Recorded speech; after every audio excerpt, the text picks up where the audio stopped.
Então, eu e você concordamos, então, que talvez a gente devesse permitir subir na bola? Sim, eu acho que tem que fazer outras coisas, porque o futebol é arte, o futebol é, cara, sabe, é um lazer maravilhoso, essas provocações faz parte, desde que ela seja sadia, né? Então, cara, eu não vejo nada demais. Eu acho que o fato agora de o cara ter que tomar um cartão amarelo, ser divertido porque ele subiu na bola, às vezes pode ser uma brincadeira ou até mesmo uma ginga, sei lá, cara. Eu acho que isso tem que parar com isso. Cara, Mesmo se futebol. for uma provação, na minha opinião, tá ligado? Eu acho que é do jogo. A acho que gente faz aguenta parte. também quando vai lá, entendeu? Fomos jogar agora no Palmeiras, perdemos, aguentamos muita provocação. Quando vem, desde que seja sadia pro futebol, cara, pra arte do futebol, eu acho que é válido e é legal essa brincadeira. Pois é, eu também acho. Tá.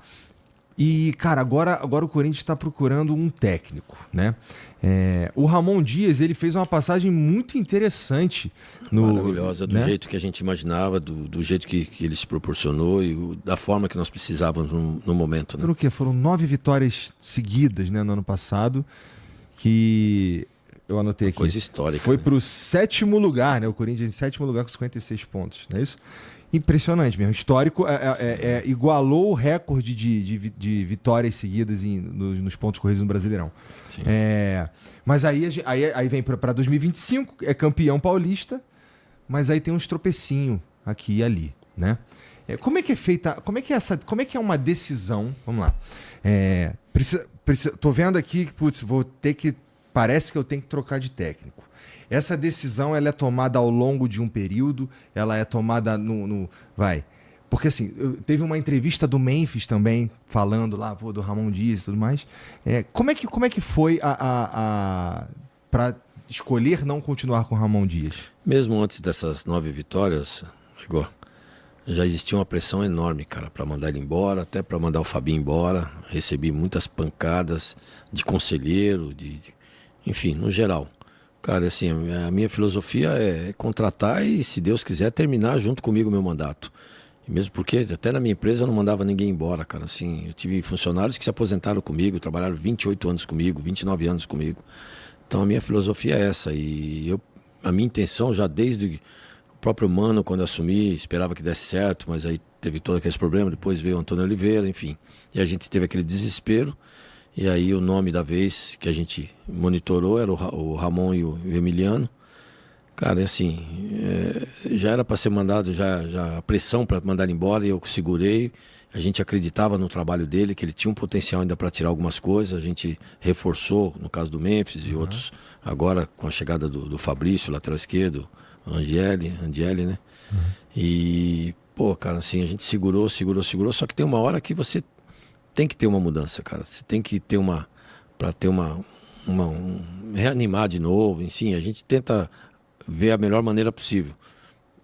A gente viu que não tinha mais condições de segurar, cara. E aí a gente, Entendi. infelizmente, Isso a gente foi obrigado. É uma característica interessante do futebol brasileiro, né, cara? Tem que mudar isso, cara. Tem que mudar. É que, assim, a gente entende, né? Recebe muitas críticas todos os dias. Mas assim, você não pode ir pela emoção do torcedor, você tem que ser frio, cara. Você tem que ter, que é o que eu falo, né? Já criei um casco aí de tartaruga, mas de aço, porque tanto que eu apanho esses 1 ano e 4 meses, em todo sentido, né? Porque cada um fala uma coisa, cada torcedor quer uma coisa. Cara, tem hora que chega a ficar insuportável, tem hora que você tem que se desligar, que senão você fica xarope. Mas aí a gente tem que ser frio, e a gente acreditou no trabalho dele, a gente sabia que com trabalho, com o que a gente tinha de melhor, ele iria tirar a gente daquela Série B do brasileiro, que isso ia ser um desastre. Cara, e ali começou tudo dando certo, e a gente começou já 1 ano com planejamento, apesar de ser muito em cima da hora, a gente não teve tempo de uma pré-temporada, mas a gente acreditou no trabalho e, cara, começou bem, aí começam umas situações, chega uma hora que você fica insuportável e você é obrigado, não tem como, você tem que ter uma mudança. Em geral, eu não sei o que tu pode falar, mas em geral, essa pressão maior, ela vem da política do clube? Tudo junto. A política do Corinthians é muito maior, cara. Ela é muito forte, ainda mais na situação que a gente vive hoje. Eu brigo hoje com alguns grupos lá, tinha uns grupos que nos apoiaram, tivemos um acordo político e de repente a gente desfez esse acordo, né? A gente usou a caneta para profissionalizar o Corinthians, que é isso que a gente conseguiu fazer, e aí se torna contra, né, cara? Então fogo amigo é o pior que tem. Então o tempo todo jogando as coisas para mídia, jogando coisas em verdades, que você tem que correr para provar. Aproveita o momento que surgiu uma faísquinha, já coloca um incêndio total. Então tem muita coisa nojenta, cara. A política do Corinthians ela é complicada. Eu suponho que sim, cara. É um clube muito grande, que tem uma história de democracia e tudo mais. Que nem sempre é usada. Bom. Mas bom. Sobre não sobre o Ramon Dias, mas assim, aí agora temos que arrumar outro técnico, né? E, putz, aparentemente... até ontem, a gente tinha certeza que ia ser o Tite. Eu, pelo menos, tinha certeza que ia ser o Tite. Tu também tinha certeza que ia ser o Tite? Tínhamos. Pois é, e aí a gente amanhece hoje lá com a notícia dele lá, falando sobre saúde mental e tudo mais. Melhoras pro Tite e tal. O Tite, ele foi escolhido, assim, até ontem, o Tite ele tinha sido escolhido entre alguns outros nomes, eu suponho, né? Essa conversa com ele também foi... Como é que foi para chegar nele? Bom, a gente foi muito profissional, Igor, assim...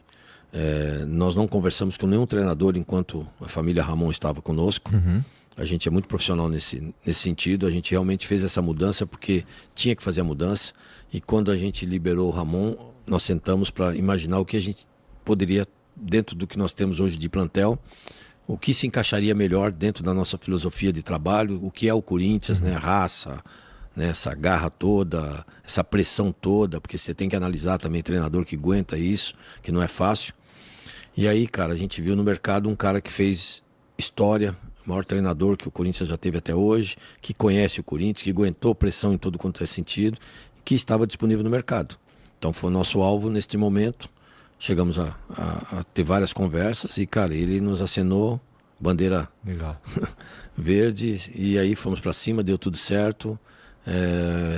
Hoje a gente iria assinar logo cedo. E aí recebemos, infelizmente, uma notícia muito triste nesse sentido, dizendo que ele teve um problema de saúde. E a família, inclusive, já está com mala pronta para mudar para São Paulo. Mas estava tudo certo, cara. Nós fizemos o contato e foi só ele. E deu tudo certo. A gente já contava com isso. Sim, um trabalho muito sigiloso. E hoje, às 8 horas da manhã, já pronto, saindo de casa, 10 para as 8, eu recebo a notícia que ele teve um problema de saúde sério e precisa de um repouso, de um tempo, e a gente, cara, acatou.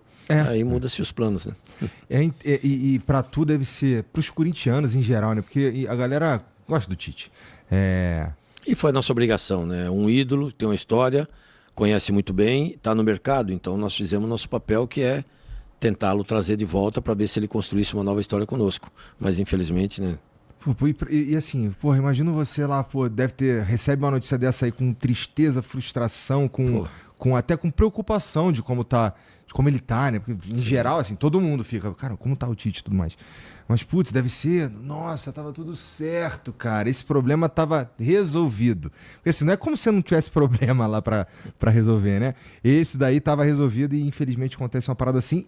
A gente imaginava já que ele viesse, a gente até mudou o treino pra tarde, a gente já imaginava que ele até pudesse treinar o time hoje à tarde, cara. Tá tudo pronto, sim. Caiu como uma bomba isso aí, mas a primeira preocupação é o ser humano, né? Tá bem, tá tudo em ordem. Cara, melhoras e bola pra frente, né? O Corinthians é gigante, o Tite é um excelente treinador e oportunidades nunca vai faltar. Né? E aí o Fabinho tá lá em Porto Alegre, né? Eu não sei disso, não. Ah, tu não sabe, não? Porra, mas é que eu vi aqui na mídia aqui que os caras estavam quase certo aí com o Dorival, pô. Não, o Fabinho, assim, a gente tem uma conexão muito boa, né? Porque eu que o trouxe, confio plenamente, confio em todos os meus diretores, tá? Eu sou um cara que eu delego poderes, não sou centralizador e cobro o resultado. Isso eu sempre fiz na minha empresa, sempre fiz na minha vida pessoal e graças a Deus sempre deu certo. Sou um cara de diálogo, sou um cara que, né, cobra o resultado e tenho metas a cumprir. E o Fabinho é um cara que eu confio plenamente e tudo que ele vai fazer, eu sou consultado, dou apoio, né? E a gente fica sempre monitorando. E satisfação a cada tempo real, o tempo todo conversando, é isso, não é isso, pode isso, não pode isso, vídeo chamada, viva voz, enfim. E aí a gente vai dando autonomia mesmo, porque eu não tenho também como estar viajando, fazendo essas coisas, porque hoje a gente tem umas contas aí, a política do Corinthians hoje está efervescente, como sempre, tem que estar mais participativo. Entendi. Cara, assim, antes da gente ir aqui para a próxima parada, deixa eu te perguntar, passou pela minha cabeça que tu hoje, o Corinthians significa mais ainda para você, já que tu é presidente? Porque quando a gente é torcedor, a gente pode falar algumas coisas, a gente pode pensar algumas coisas, a gente não sabe como funciona, né? E agora você faz uma boa ideia, na verdade você sabe como funciona lá por dentro e como é o Corinthians nos bastidores em geral. Isso te deixou mais Corinthians?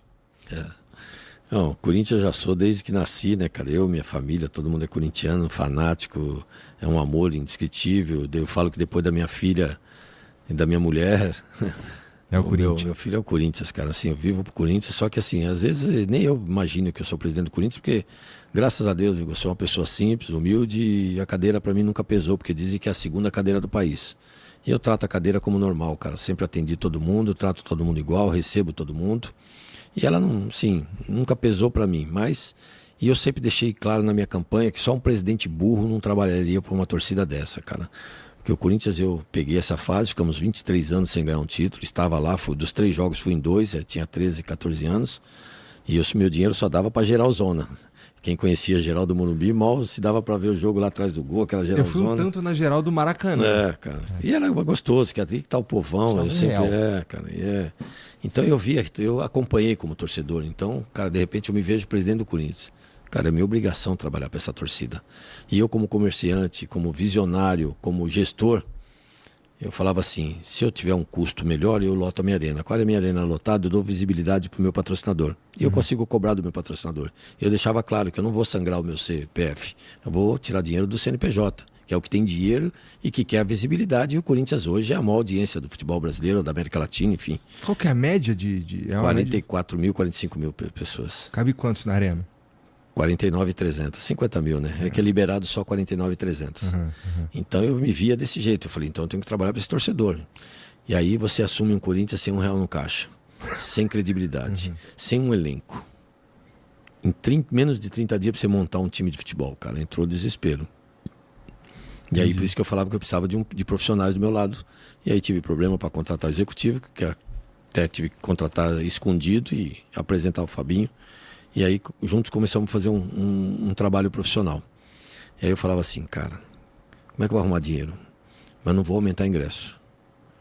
Eu vou segurar os ingressos. Porque eu quero a minha arena lotada. É tanto que desde que eu assumi, a gente vem batendo todos os recordes de público e de receita. Eu sou o presidente que mais trouxe receita para um clube da América Latina, cara.